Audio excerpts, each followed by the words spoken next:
la reine du Val d'Oise maintient toutefois que dès qu'il s'agit d'islam dans ce pays, on doit avoir un avis sur la pratique religieuse de tel ou tel de nos concitoyens.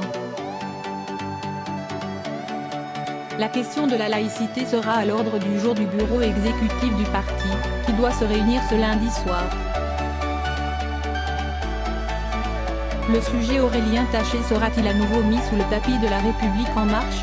Invité de Public Sénat, le député du Val d'Oise, épinglé ce week-end pour avoir comparé le hijab porté par les filles de 11 ou 12 ans au serre-tête qu'arborent les petites catholiques, a été interrogé sur ses propos ce lundi matin.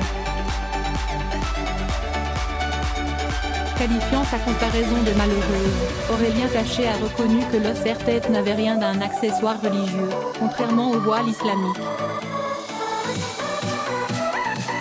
Voile dont il a été question lors de la polémique, la semaine dernière autour du hijab de running que Decathlon prévoyait de commercialiser en France.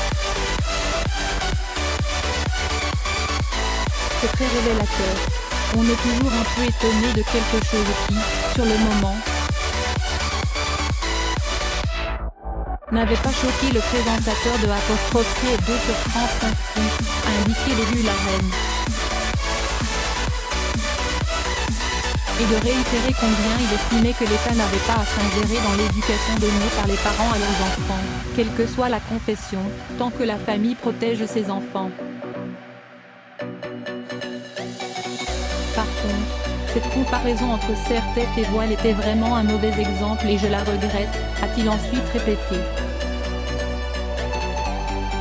Aurélien Taché maintient toutefois que la commercialisation d'un hijab de running par une enseigne privée française ne lui pose pas de problème. Selon lui, ceux qui ont milité pour la cessation de la commercialisation se sont placés sur le plan de la morale.